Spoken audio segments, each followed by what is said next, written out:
I'm not videotaping, so if someone wants the prime seat here. No. Don't give it up.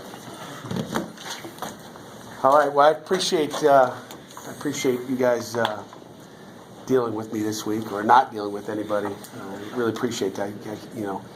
Like I said earlier in the week, it's not an easy decision to make, but it's something that I wanted to do for our kids and continue to focus. We had really focused, really great week of practice. Wednesday was a physical, intense practice. Guys are on edge a little bit, which is a good thing. Slowly, as we get to game time, we expect to just continue to rise in what we're doing. So we had a great week of practice, and I'm excited about that. Today I know you guys want to ask. I'm not going to comment on any injuries or our health status, good or bad. So we'll just kind of leave it at that. So with that, I'll be happy to answer any questions you all have. How much of your approach this week, not just with the media stuff, but just kind of everything, was sort of influenced or guided by what you guys did at Michigan State when you would have Michigan Week? Did you kind of draw a lot on that? Yeah, I mean, you always kind of draw back to what you've done in the past. Like I said, it wasn't because of you guys. It was nothing but, that's something we did. We do it every year. I don't remember. But it was something as a coordinator that I liked the attitude that it fired me up. That it was like, hey, we're together. It's just us in this room. And to me, it brought our football team closer together and the coaches closer together. It was just us, and that's which is what it is every week, really. But it's just like I told you, it was an attitude. Besides the media being, what other things do you do differently this week? Nothing really. I mean, it's a game as usual. I mean, we had our same Tuesday, Wednesday, Thursday practice. There's not much of a change there. I mean, we want to keep the same type of schedule that we normally have for every other game. You said you wanted to create a certain kind of attitude, a certain mindset. Have you seen a difference in the team this week? You know what I have? I think they've been really locked in, and maybe I lock you guys out all the time, but they were really locked in, and I did see that. Is it because of that or not? I don't know. They're ready to go. What challenge do these run-pass options that Penn State does? What challenge does that present? How do you kind of prepare for it? I know a lot of teams do it, but they seem to. Yeah, this is the most I've seen. This is Baylor did some of them. They're not easy. So it's something. You're playing the run and the pass. I mean, you'll see it. You'll see a lot of them when they get down to the red zone. They get inside of 25. You're going to see. I can show you a tape of linemen downfield 5 yards, which and umpire's looking this way. The ball's been thrown over that way. He doesn't know it. So it really confuses not only the defense but the officials, and I think officials have trouble doing their job. But you'll see a lot of them in that area. But you're going to see a lot of them on P and 10, wherever the ball is. I mean, they're probably the most RPOs I've seen. So that's what Coach Moorhead likes. And but the good thing is, what they do is get you in a lot of one-on-one situations because you're committed to playing the run. So you're going to see a lot of one-on-ones. We call them pops, or they'll run a slant route. We worked a lot this week.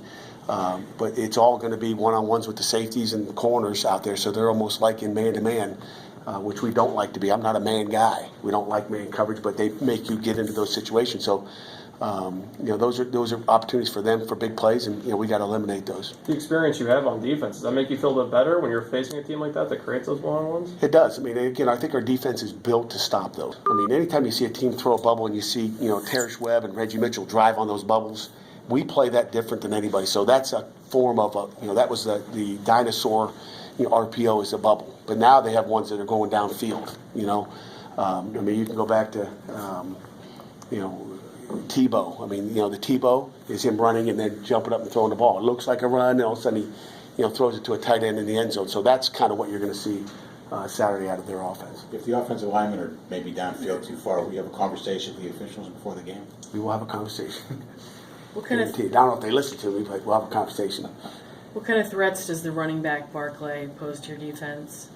Every problem that you can have, he poses. He's a very, very talented football player. I mean, he's special. He's a special kid. He's got great feet. You watch any game last year, he's impressive, and he can make plays. He can spin. He can run you over. He's powerful. He's a great pass protector. You see him in there. He's not going to be one of those guys that's going down and choppy. I think he tried to chop one time. He's man enough to take you up top, and but I'm sure we'll see some chops as well. I'm not telling you we're not going to see anything. We've prepared for all that. But he's man enough to stay up high too. Going back to last season, Pat, your defense has struggled in some cases with more mobile quarterbacks, like Keenan Reynolds, Marquise Williams from Carolina, the Duke quarterback. What do you think has accounted for for some of those difficulties you all have had, and how does that sort of impact your game plan for someone like McSorley who? Well, I don't know what you say struggle is, but I don't remember Marquise. I don't remember Marquise, rushing for 200 yards. He didn't look like some of those guys I've seen rush for 300 yards. We've really never struggled with those guys and don't expect to. But you're defending 11 guys. Is it going to be perfect? No, it's never going to be perfect. But when you see a quarterback run for 100 yards, like if he runs for 200 yards, or if we got a 100-yard rusher on a designated quarterback run, then we got a problem. But if we don't have that, I think we're sound. Offensively, did you script a series, at the beginning of the game for Villanova last week? Like predetermine your plays. Do you do that? Are you doing that with Matt Canada? I'm not going to comment on that. It's something that nobody needs to know. If we script or don't script, they can all guess. But won't comment on that. He scripts his media sessions, though. Yeah, you can see. I can check my notes. You talked about how the game is meaningful in terms of recruiting. You also said recruits sometimes make decisions based on various things. But do you have any specific memories of Michigan State week where maybe you guys got a win and got a big haul after? No, I mean it's not an immediate. I mean, you're not going to win or lose a game and have a guy say I'm going the other side. I mean, it just. I mean, kids don't make decisions like that. I don't think. They may make them in other parts of their lives, but not in that way. It's a long-term thing. There's a lot of things that go into it. But no, I've never seen anything like that. Can you give us an idea of how many recruits you might have on the sideline or right in the game? How many? 75? I don't know. I mean, I'm guessing. Yeah, I'm probably guessing. Coach, last week you said, the goal was for the team to stop the run, obviously, and then try to hold them under 100 yards rushing, which you did, held them to 53.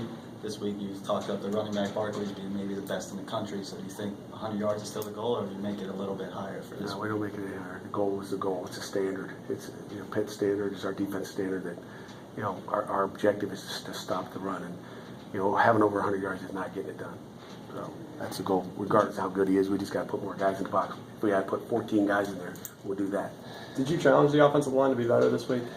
I challenge everybody, not just the offensive line. Again, sometimes you play up, sometimes you play down. Really don't care about what last week was. We're going to motivate them for this week, and I don't think kids need challenges. I mean, they look at the tape and they can say, did I play good? Did I play bad? Can I play better?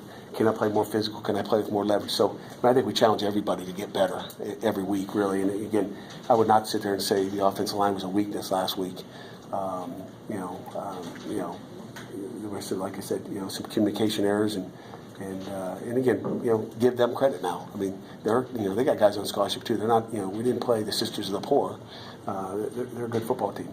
What did Nathan show you this week? That makes you think you might play better on Saturday.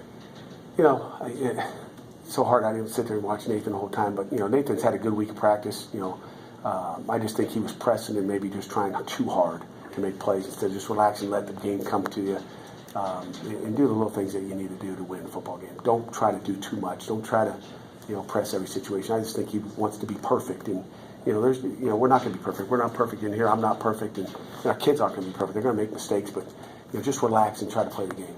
What's your philosophy on using Jordan Whitehead on offense in general, and then is that something we might see on Saturday? Maybe. We could. I mean, if I told you we would, we didn't use him until kind of mid-season last year. It's kind of hard to get him going early, but he's worked some stuff, and you could see him, you could not see him. I don't know.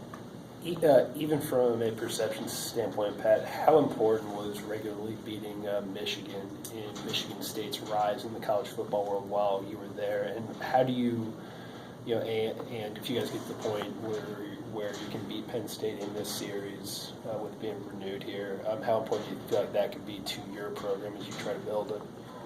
Well, obviously, if you're winning, it's going to help your program. I mean, I think it's plain and simple. I don't think we have to, even ask a question about that. I think it's a given that if you win, it helps you out a little bit, and it helped out our program, Michigan State, immensely, and it would help out anybody. Good. You see maybe some more freshmen playing this week? Possibly. Any names? No. Does the environment maybe make you a little bit more hesitant to play freshmen than you otherwise would at this point in the season? No. I mean, kids like to play football, and I don't. The environment is going to be electric. I think our fans will be unbelievable. I think, we need those guys to come out, be loud, as I said in my radio show last night. They need to wear the blue and gold, and be obnoxious all over the place. So it'd be great. How well will you sleep Friday night? I will sleep like a baby. Sure will. Is that every game? Yeah, I think so. I think I sleep pretty good. Well, why is Take a melatonin and you're gone. Man. That's pretty good. that? Trying Yeah. to top that. No, Plus, somebody gets a melatonin. fire alarm in the middle of the night. Yeah. Don't give anybody any ideas, I guess, right? That's happened before. Yeah. All right. Coach, thank you Thanks, guys. guys. very Appreciate much. it. Thanks, Pat.